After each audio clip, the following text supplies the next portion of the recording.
দেখছিস? আর তো দুলাভাই কে? দুলাভাই এখনো হয় নাই আপু, বলে তোকে জানাবো। হ্যাঁ, তুই না একটু বেশি বুঝিস। ও ওটা তো সারা জীবন ছিল। সত্যি করে বলতো বিয়েটা কার? চোখে কম দেখো, কানে কম শোনো। বড় ছেলে কে? আমি। আমার বিয়ে কিভাবে হবে? আমি কি সিরিয়াল ব্রেক করছি কোনোদিন? তোমার বিয়ে, কংগ্রেচুলেশন। আমি গ্রামের খ্যাত মেয়ে কেমনে বিয়ে করবো? খ্যাত মেয়ে তুমি দেখছো? আরে গ্রামের মেয়ে তো খ্যাতি, তাই না? তুই জানোস ভাই, ঢাকায় তোমার একটা গার্লফ্রেন্ড আছে, কে? ওই যে বাড়ি গার্ডেন সন্তান। ওটা কিন্তু তো ভাবি।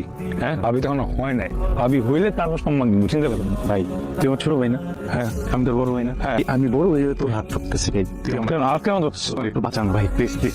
তুই এনতে আমার বাঁচা, আমার কর ভাই। আবার ধরো এই যে এই পাঞ্জাবি চিঠি, কিসের পাঞ্জাবি?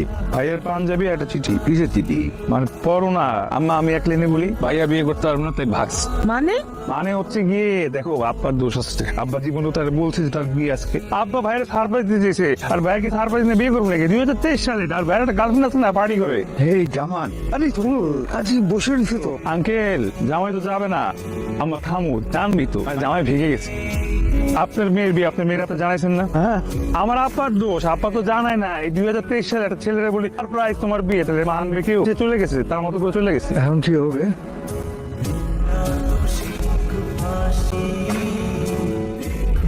দেখেন, আপনার সাথে কিন্তু আমার বিয়ে হওয়ার কথা ছিল না। আপনার সাথে আমার বিয়ে একটা অ্যাক্সিডেন্ট। এই অ্যাক্সিডেন্ট ছাড়া কিচ্ছু না। বিয়ে করার কথা ছিল আমার বড় ভাইয়ার। সে একটা গ্রামের খ্যাত মেরে বিয়ে করবো না দেখে বিয়ের কথা শুনে ভাগছে। আর আমার আব্বা কাউকে না পেয়ে আমাকে জোর করে তার পাঞ্জাবি পরে আপনার সঙ্গে বিয়ে করেছে। আমার আপনাকে কেন, আমার আগামী 10 বছর কোনো বিয়ে করার কোনো ইচ্ছে ছিল না। কারণ জানেন, কারণ আমার 9-10টা গার্লফ্রেন্ড আছে। আপনার চেয়ে অনেক সুন্দরী সুন্দরী মেয়ে আমার গার্লফ্রেন্ড। এখন আপনি আসছেন, বিয়ে করছেন, থাকেন, খান, ঘুমান, যা খুশি করেন। আপনার যখন মনে হবে যে আপনার এখানে থাকা খাওয়া শেষ, চলে যেতে ইচ্ছা করবে, আপনি ডিভোর্স দিয়ে আমাকে চলে যাবেন, কোনো আপত্তি নেই। আবার কিরে তুই কই যাচ্ছিস? বাইরে যাচ্ছি। নাস্তাটা করে যা। না, তোমরা খেয়ে নাও, পরে খাবো। কোথায় যাচ্ছেন? বললো হয়তো বাইরে যাচ্ছি। বাইরে কেন যাচ্ছেন? আমার ইচ্ছা, আমি বাইরে যাচ্ছি।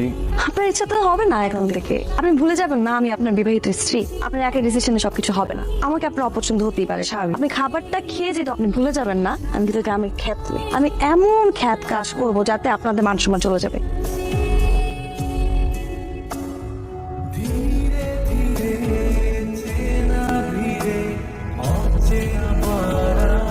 তাহলে কি আমার ফ্রেন্ড, ফ্রেন্ডের রেস্টুরেন্টে কেন আসছো? মানুষ রেস্টুরেন্টে কেন আসে? অফকোর্স খেতে আসছি। উনি কে? তা আমার ফ্রেন্ড। আপনি আপনার ফ্রেন্ডকে নিয়ে রেস্টুরেন্টে খেতে আসতে পারেন, আমি আমার ফ্রেন্ডকে নিয়ে কেন রেস্টুরেন্টে খেতে আসতে পারবো না? এটা কোন বইতে লেখা আছে? আপনার ফ্রেন্ড কি জানে আমি এত কে?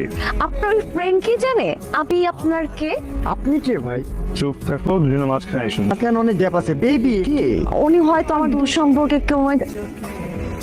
আরে চিল, আমার অ্যাক্টিংটা মনে সেটা বল। তোর অ্যাক্টিং তো ভালো হয়েছে, আমার অ্যাক্টিং কেমন হয়েছে সেটা বলতো। তোটা তো ফাটাই নিছোস। রেজাল্ট হবে তো? হ্যাঁ রেজাল্ট 100 তো 100।